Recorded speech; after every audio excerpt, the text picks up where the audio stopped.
Good afternoon. I'm Martin Goldsmith, the host of the Bulgaria and the World program, part of the Visible and Invisible series. If you find the program enjoyable and informative, please share it with your friends and family or leave a comment. The program has been made possible thanks to the American channel for relaxation and distressing, Ambience TV. Please check the link if you'd like to know more. We shall begin as soon as the timer expires, but if you're watching at a different time, you should skip straight to the beginning.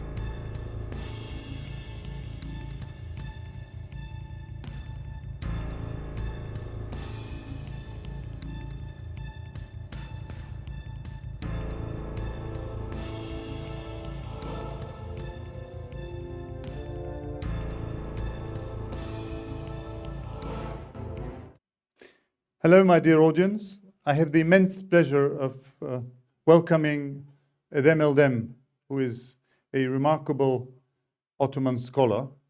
And I thank you, EDHEM, for being with us. It's my pleasure. Thank you.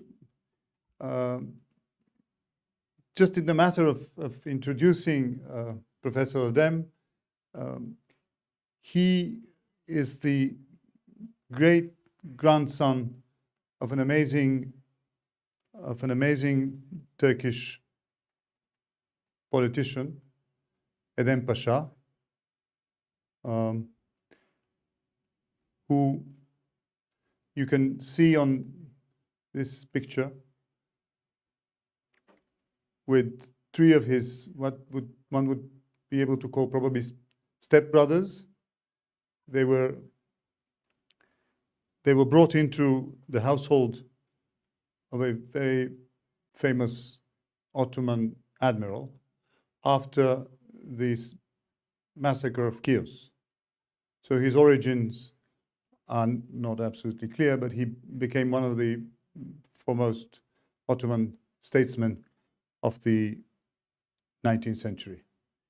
Here is EDHEM Pasha towards the end of his life.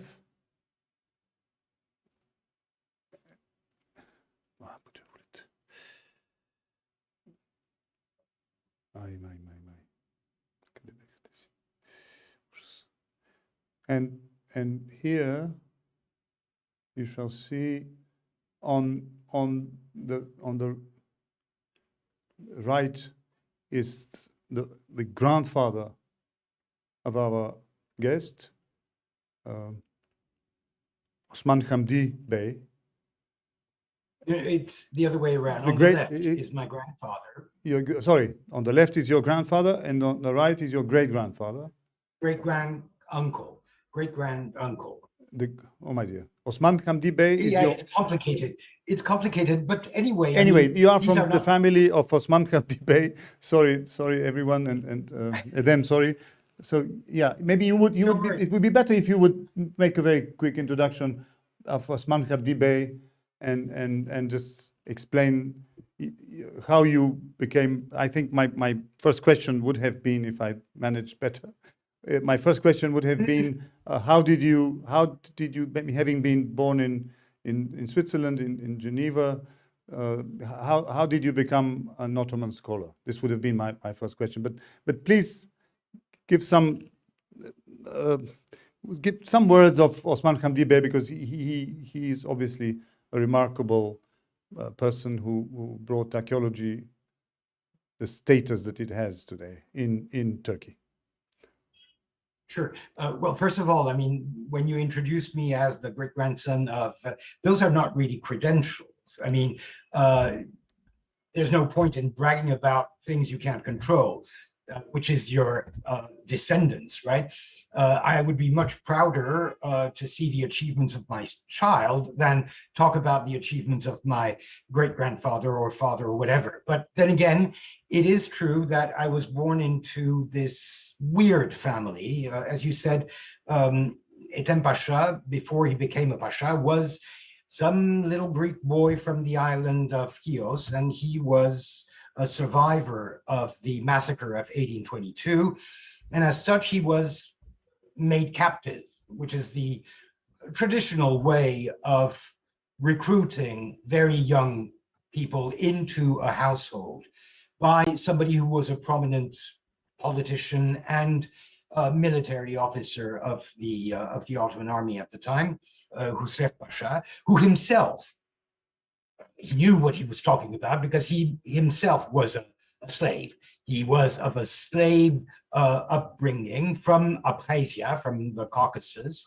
So it's a weird kind of situation where you have the survival of a very old tradition, but combined with something that is totally new, European education, because Husrev Pasha, although an old Turk, as you would call him, practicing the art of slavery and of recruitment through slavery, at some point decides to send 4 of his little slaves in 1830, to send them all to France for an education. So the lithograph you showed was these 4 children, and one of them is little EDHEM, right?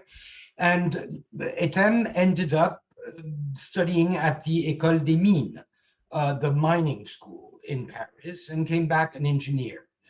And as an engineer, he did work in some mines, but given that he was one of the first to have a full French culture, he was recruited by the palace, and that's how he rose to a certain prominence under Sultan Abdülmecid, and eventually became a vizier, a pasha, and even in 1877, a grand vizier under Abdülhamid. But the weird thing about his story is that he is much more famous for his sons, and especially one of his sons, than for his own achievements, because one of his sons is Osman Hamdi Bey. Osman Hamdi Bey, who was born in 1842, and basically is one of the first self-made intellectuals, artists, archaeologists, museologists in the Ottoman Empire. That's his claim to fame. And he was educated in Paris, although at a later age than his father, because his father wanted him to become, quote unquote, of a French culture. He wanted, and their entire correspondence during Hamdi's youth is in French. And Hamdi was what Sherif Mardin has called super Westernized, a very typical, stereotypical, you might even say, character of the Ottoman past, something that you might find also in Russia, you know, among that aristocracy that speaks French and nothing else, kind of. So it's a very weird profile, and this profile has stuck with the family, in the sense that the entire family, for generations, if I'm not mistaken, 5th generation from him, are all Francophone, have all been educated either in the arts, the sciences, or the worst we can do is diplomacy, like my father. But no military careers, for example, no engineering, no business. You know, I mean, some things are completely lacking from the family. It's a family, I call it a cultural mafia, with a wink, because they were able to maintain themselves in a position of power well into the Republic through culture. I mean, Hamdi was the director of the Imperial Museum, the Ottoman Archaeological Museum, from 1881 to his death in 1910. He was succeeded by his son, by his brother, yes. Halil EDHEM, who remained in that position until 1938, his own death, and many more. I mean, my uncle was a famous architect who is considered to be the father of vernacular architecture in Turkey. So it kind of runs in the family. So in that sense, I suppose that, you know, I didn't fall very far from the tree, in the sense that I was already very much immersed in an environment that was culturally very cosmopolitan. We spoke French in the family. I learned Turkish a little bit later. And when I did learn Turkish with my father, because he was a diplomat and I was abroad, he taught me immediately the Ottoman script, which is kind of weird for a child of 5 or 6. And but I'm eternally grateful, because that is what gives me access to my documentation today in ways that most of my colleagues don't have, because the normal way to learn Ottoman Turkish in Turkey is by reading and not writing, which is an incomplete way of learning it, because you cannot really master the script of something you can't even write. You know that there is a huge Ottoman archive in the Central Library of Bulgaria, which was, of course, you know that, of course, yes. You must have even browsed through it. It of needs course. there's a lot of work to be done there. But I want to come back to yourself, because as you said, your own achievement. This building that I think we showed earlier is the Collège de France, which is an amazing 500 years institution, which some of our audience might not have come across. But this was created in 1650 or something. 16th century. By François Ier. By Francis the First, yes. Francis the First. Yes, and I think this is the published inaugural lecture that you gave there 4 years ago, if I'm not mistaken. Yes, in 2017. And just very, unfortunately, we have to go fast, because Professor Eldem has authored or co-authored more than 30 books, and I'll just very quickly show some of them, and you might wish to, of course, comment on some of them. This is a book on photography in the mid 19th century in Istanbul primarily. This is a book on. I work primarily on the 19th century, and what I'm mostly interested in is Westernization, modernization, possible conflicts, clashes, tensions between tradition and modernity.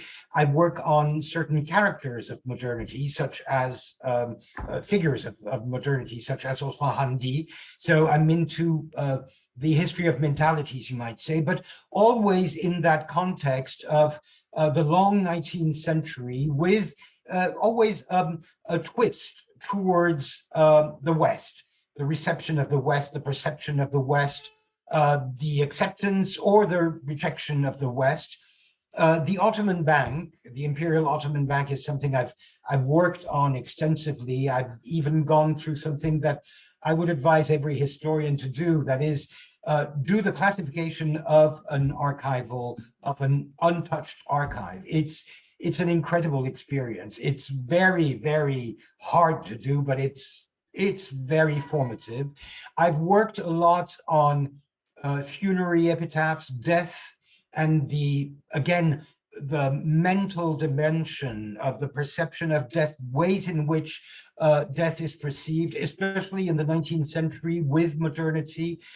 I've recently published a book on the perception of the Alhambra in Spain by Eastern travelers, by Oriental travelers, among which there's quite a number of Ottomans, but also Arabs, even Iranians, and of course, Northern Africans, and try to look at how this highlight of Orientalism works when it is faced with an audience of Orientals, right? And it's very interesting. It's been a very, very enjoyable experience. So this has been published only months ago in France. Orientalism and self-Orientalism, or Ottoman Orientalism, is something I'm really fascinated with, because Osman Hamdi, again, is not just an intellectual with a mission, say, in terms of archaeology and museology. He's also a good old Orientalist at heart, and an Orientalist painter, which I find fascinating because, how can you be Oriental and Orientalist? Actually, it's very easy. I mean, the moment you start thinking that your system is no longer efficient and that you believe that the West is the best and that the European model is going to save you from decline, you're already an Orientalist. I mean, it's that simple, unfortunately. That's the power of Orientalism. Of course, thanks to Said, you can realize what it is, what is vicious about it, but still, it's out there, it's very present. And of course, for the 19th century Ottomans of the elite who are engaging with modernity, it's obvious that they very easily fell into the trap of Orientalism. Now, Urban history. this begs a few questions, if you allow me. To what extent, from your standpoint of an Orientalist, or would you classify yourself that way as well? No, I like to think that I'm not really an Orientalist, but Okay. in the face of nationalism and of anti-Orientalism, I sometimes wish I could be a little bit more Orientalist. I mean, I'm so fed up with third worldist anti-Orientalism, and of course, above everything, by nationalism, that sometimes I feel like playing the role of a crypto-Orientalist. The reason I asked the question is because you referred to your work on the Andalusian history, I would name it. For those that don't know Alhambra, just very quickly, this is a 12th or 13th century palace built by the Arabs that were there, and then it has had many usages, but it's a famous place. And if I understood correctly, then you have studied the logbook there where visitors write their impressions, which dates back to the early 19th century, 1926, if I'm correct, or something like that. 1829, yes. It's a fascinating source. I mean, we wish for students of the history of archaeology, the history of tourism, the history of Orientalism, one wishes that we might have more of these sources for some of these monuments. I mean, this is really exceptional, but by and large, from 1829 on, you can pretty much follow year by year, day by day, month by month, every visitor to the Alhambra, be they Spaniards, Brits, Americans, Belgians, Frenchmen, or, as I was interested in, Orientals. So it's a fascinating source because many of these visitors don't just sign their name and put a date, they have a comment. And sometimes some other visitor has a comment that refers to the comment of another visitor. So you even have polemical series of comments. It's really an incredible document. But of course, I had it easy because I had to pick the cherries, everything that was written in the Arabic script, which makes it easy. But it's a fascinating document, and I've very much enjoyed the work I've done with it. Coming back to this notion of Orientalism, on the one hand, would you consider the Balkan countries as proto-Oriental, or how would you classify them?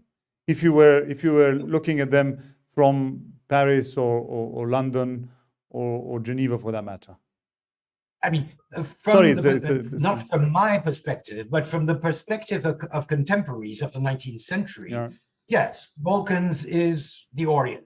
I mean, the Orient has been shifting in time. I mean, I would say that in the 16th century, the gates of the Orient are in Venice, right? I mean, Venice is really the beginning of the Orient, if Orient means anything. But in terms of some kind of a common culture, and which explains, for example, that in the 18th century, Venetians are very comfortable in the Ottoman Empire, much more than the British or the French, who are not really familiar with some of the cultural traits and whatever. So now, from the perspective of the 19th century, I mean, because one of the problems of Orientalism is that it is extremely reductionist.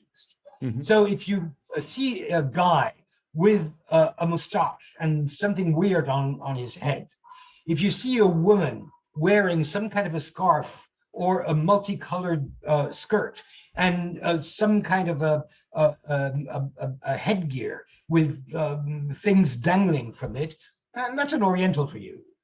I'm speaking again from the perspective of the West. So the Bulgarian peasant woman, the Greek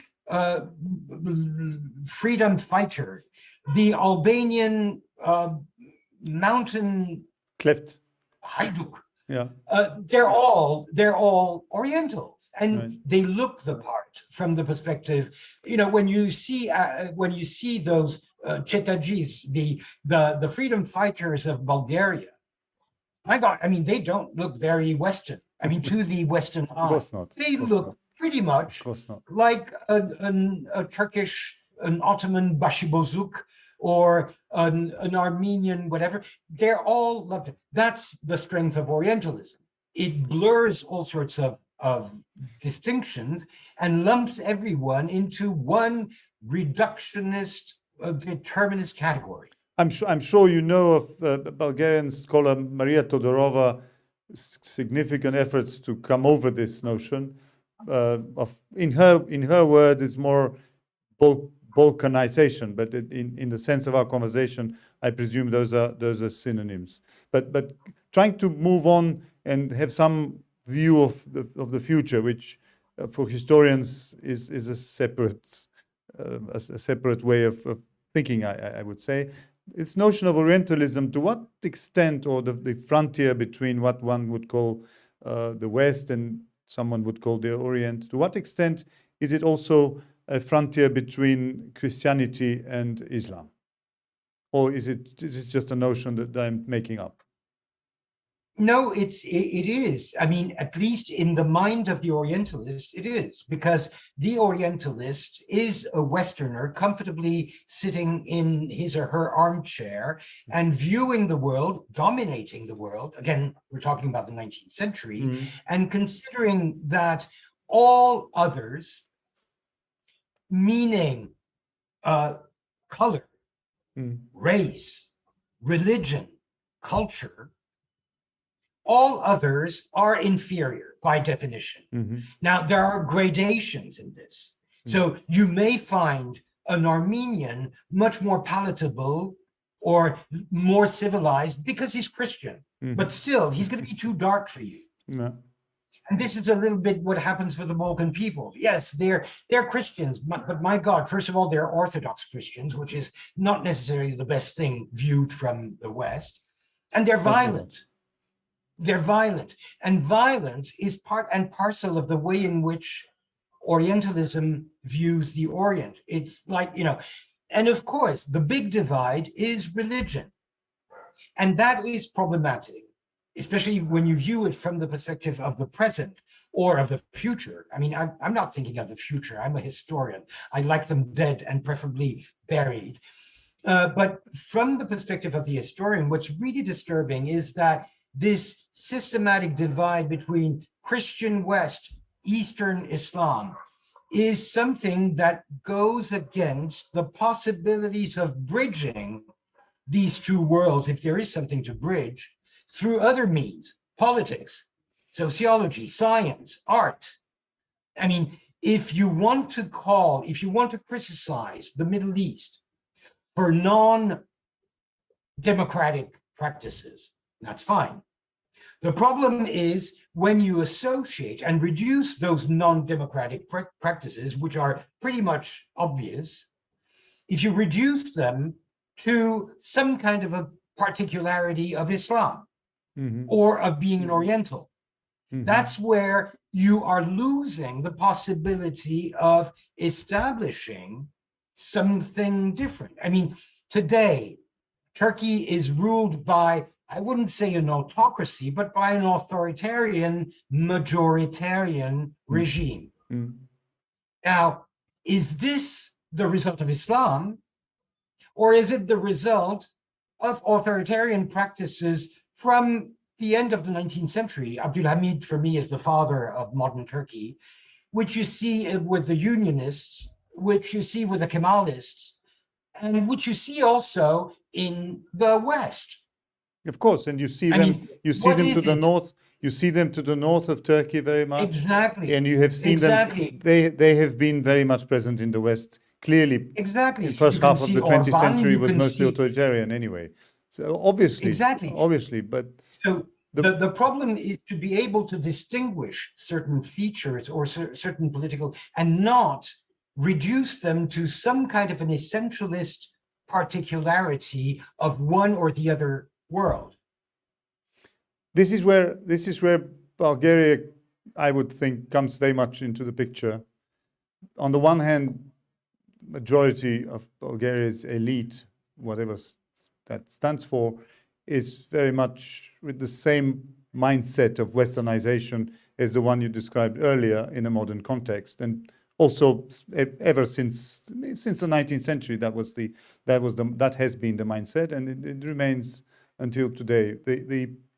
The particularity of Bulgaria, which might be shared by one or two other Balkan countries, but here it has gone a very long way in terms of sophistication and I might even say modernization, is that we have a very active and today quite well educated in administrative and political matters and maybe beyond, a sizable Turkish minority. It has been greater in the past, but you know the story of exoduses. So we are a real mixture, which I don't necessarily would like to. It would be too simplistic to go back to Ottoman history, but clearly in the modern context, I'm sure you know there are different faiths of Islam present in Bulgaria on the one hand, and on the other hand you have Orthodox Christianity. Now you have a sizable number of Protestant gypsies, which is a different issue. So just it's coming to the end of our interview, unfortunately. There's this, and also I need to tell our audience the fact that Osman Hamdi Bey has been part of the commission within the Ottoman government analyzing the reasons and the consequences of the April uprising in 1876, which in its own right is a key year for the Ottoman Empire, apart from the uprising. So, and he has written a diary in the French language, which I could read, very, very interesting description of their findings. And what was the most amazing to me was the quick rebuilding of the burned houses. Amazing, hundreds and hundreds of houses having been rebuilt over several months.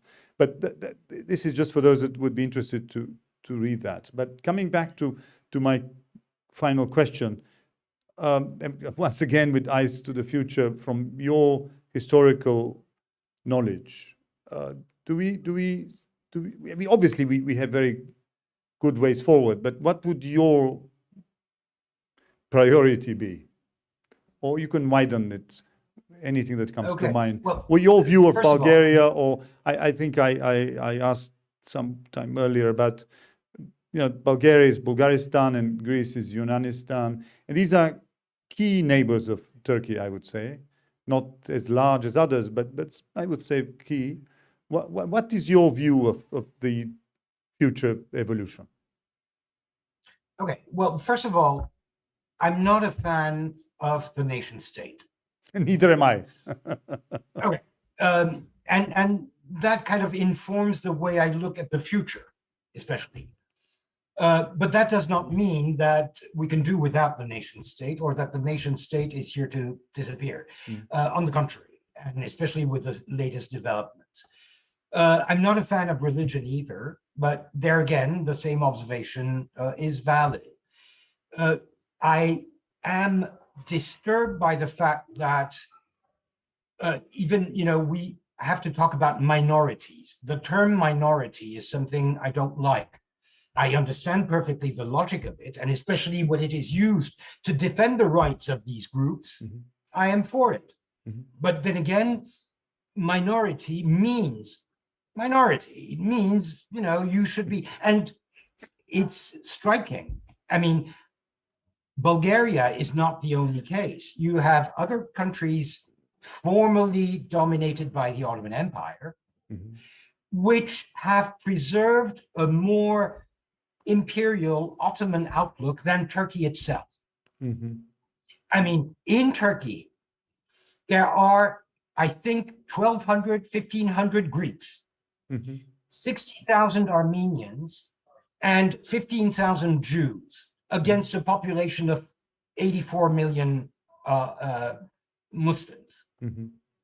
This is ridiculous. So what you describe in the case of Bulgaria as an active community participating in the political life of the country is not even imaginable in Turkey, because you don't have the numbers. And of course, we know why we don't have the numbers, right? And it's the same in most of these countries. But most of these countries have at least preserved a larger proportion of the other within their population.